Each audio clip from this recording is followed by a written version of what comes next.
Welcome back to the Deep Dive. Today we are taking a fascinating and, well, surprisingly complex piece of human interaction and really pulling it apart.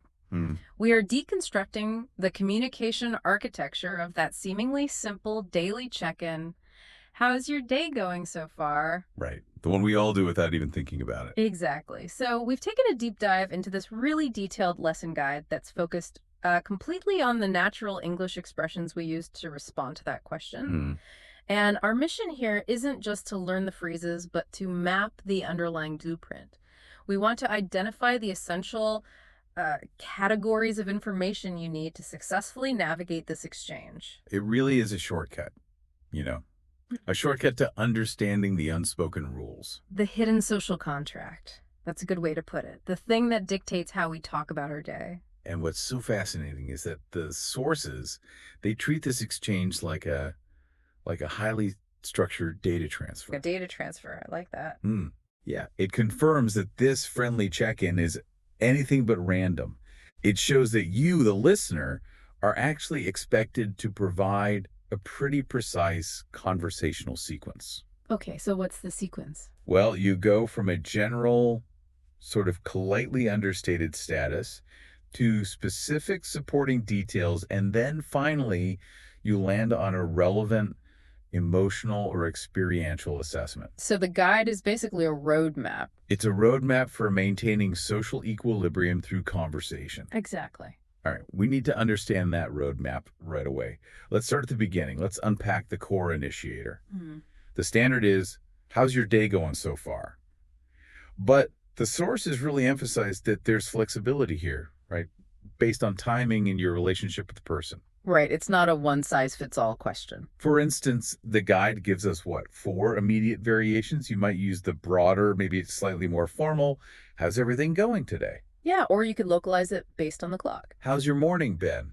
If it's before noon, or how's your afternoon going later on? And then there's my favorite. Oh, I know which one. How's your day treating you? Yes. It's almost whimsical, isn't it? Yeah. It subtly anthropomorphizes the day. It treats the day like a person. And it invites a much more emotional response, I think. It does. But while the questions vary, the response structure is, it's pretty rigid. And this is where that social contract you mentioned really begins. Okay. The sources, like Mini Dialogue 1, they show that you can't just say good. Right. Why is that? Well, that response is just too definitive. It's often seen as, too abrupt or even dismissive in a casual chat. It just shuts things down. Exactly. The standard, socially acceptable positive response is a 3-part structure. You give an acknowledgement, then a status, and finally a mitigation. Okay, give me an example. A typical one would be, not bad, thanks. It's been pretty busy, but I'm managing. Okay, I want to stop right there because that phrase, not bad, is doing some critical heavy lifting. Why is it that in English, the slight understatement, not bad, which the source material says means okay, or even pretty good, why is that so much more common than just saying, great, thank you? It's a great question. I think you're signaling caution or Yeah. or maybe a form of social humility. Humility. Yeah, I mean, saying great carries a risk, doesn't it? Yeah. It might prompt a follow-up question that demands this big, exciting explanation. That you don't have. Right. Or it might make the asker feel a bit inadequate if their day hasn't been great, not bad, is just strategically safe. So it opens the door without demanding fanfare. Precisely. It sets the baseline low so that the mitigation, that part that comes next, I'm managing, sounds like a win. Ah, and that word managing, the source defines it as handling things, doing fine even if busy. That's the key. By saying you are busy but managing, you're validating the cultural expectation that you should be busy, but you're also showing that you're capable. You're on top of it. So, wow.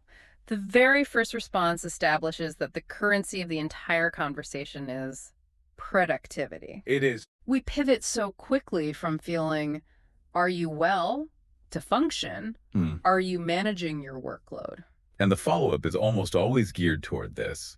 People will say they're just trying to stay productive, getting things done. It's like a mini nonverbal performance review. That's a perfect way to describe it. Hmm. We measure the quality of our day based on our perceived efficiency.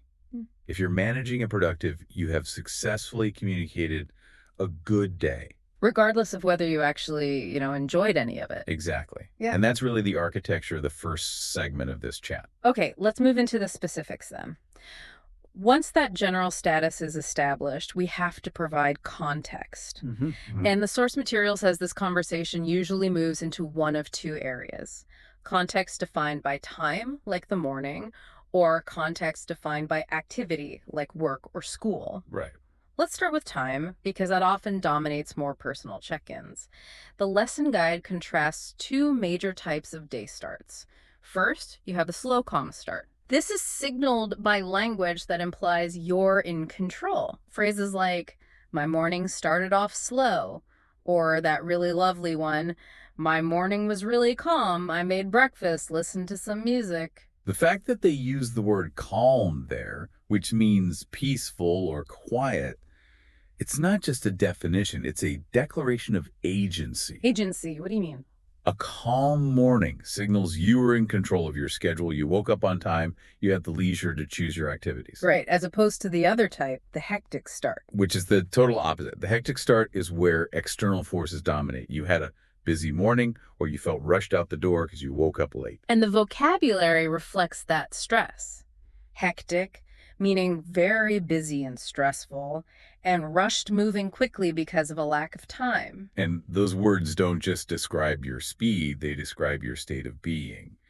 You weren't controlling the day. The clock was controlling you. Exactly. So the morning status, whether it's calm or hectic, it sets up this foundational narrative for the whole conversation. Control versus chaos.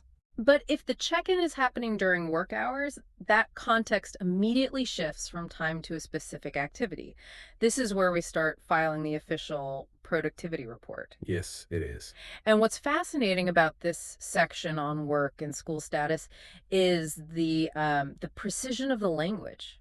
It's all designed to convey competence. Also, We stop using general words like busy, and we move toward these strategic descriptors like work has been pretty steady today. yes. That word steady is incredibly valuable in professional communication. It really is. The source defines it as consistent. Not too busy, not too slow.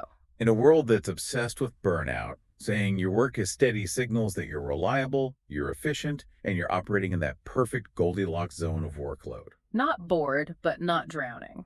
The ideal signal of control. And we reinforce this by detailing specific output. We list completed actions, like I finished a few reports. Right, and these reports, the written documents summarizing work, they're used as like quantifiable evidence of your productivity. And you see this in Mini Dialogue 3. It's a reciprocal sharing. I finished reports. How about you? I've been focused on a new project. To be focused means you're concentrating, paying attention. It's another one of those strategic terms to prove your dedication. But doesn't this constant focus on measurable output make the whole check-in slightly exhausting? I think so. We've established that the exchange is basically a check on productivity, but surely we allow for subjective feelings beyond whether or not we finished a document. That's a crucial insight. If we connect this to the bigger picture, the sources reveal that yes, functional capacity is the primary metric, but once that's been filed, Then we're allowed to feel things. then we are finally allowed to introduce the emotional layer. This is segment 3. The conversation acknowledges we aren't just robots, but even the emotional language is often tied back to function. Okay, here's where it gets really interesting for me, because the emotions we share are often functional emotions. Section 4 in the guide gives us expressions like, I'm feeling good today, or the ultimate positive functional emotion, I feel motivated. Which is defined as feeling ready to work or do something. It still centers on capability. Exactly. But the guide also acknowledges the low energy state, which is almost a form of like acceptable complaint. Right, you hear, I'm a little tired or I'm stressed, but I'm okay. Having a slow day. Yeah, and the exhaustion, interestingly, is often shared as a bond. Oh, absolutely. The source's mini dialogue 4 captures that shared struggle perfectly. Being tired, trying to stay motivated, and often needing coffee. The use of definitely In phrases like, I definitely need coffee, it's a moment of shared, lighthearted solidarity. It humanizes the functional status report we just completed. It does. It allows for an acceptable vulnerability. The check-in pivots right here from a status report to a little solidarity session. Acknowledging that it's hard to be so productive all the time. Yes. So, once we've covered the general mood, the final step in the narrative of our day is summarizing the key events, the peaks and the valleys. The highlights and challenges. Section 5. For the positive moments, the language is pretty direct. We had a nice surprise, or more importantly, for that professional focus, the work win. My project was approved. And approved just means accepted or agreed to.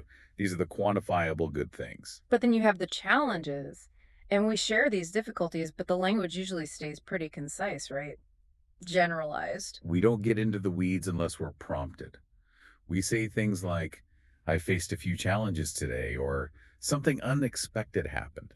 Unexpected, surprising, or not planned. It's a way to acknowledge difficulty without assigning blame or needing a huge explanation. But the truly powerful communication shortcut here, the most powerful one, I think, is that generalized, emotionally resonant summary phrase. It's been one of those days. That's the one. I love that phrase because it achieves so much with so little.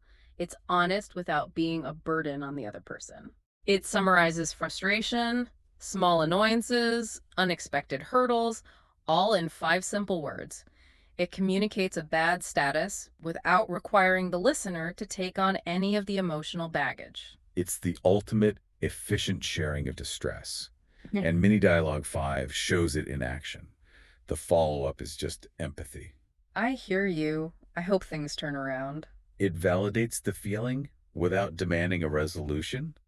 It completes the emotional data transfer efficiently. So we've walked through the entire architecture. The cautious opening, the filing of the productivity report, the brief sharing of functional emotion, and the summary of highlights or challenges. The whole arc. So what does this all mean for the closing? We need a graceful exit to maintain that goodwill. And the sources are excellent here. They provide closing lines that ensure a smooth transition out of the conversation and reinforce the friendly, temporary nature of the chat. And they fall into a couple of categories, right? Yeah, basically gratitude and well-wishing. Simple gratitude. Anyway, thanks for asking.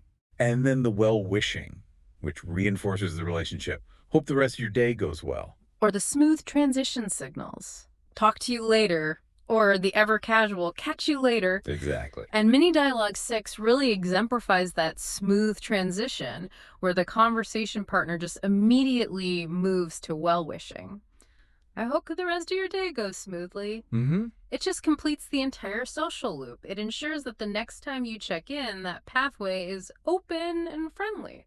You've successfully exchanged the required data, and you've maintained the social contract. Okay, so to summarize the key categories we just analyzed, the whole process of answering "How's your day?" is incredibly structured. It is. You start with the general status. Is it busy? Are you managing? Then you provide time context. Was it a calm or a hectic morning? Or you give the activity productivity context, steady work. Report's finished. Then you acknowledge your emotional state, tired, motivated.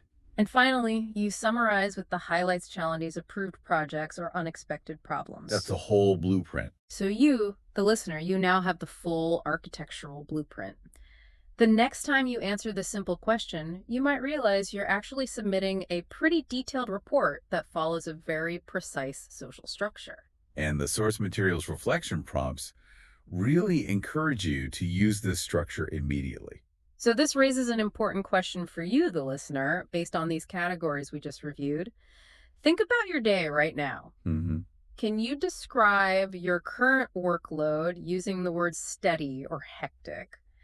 And then thinking of that emotional layer.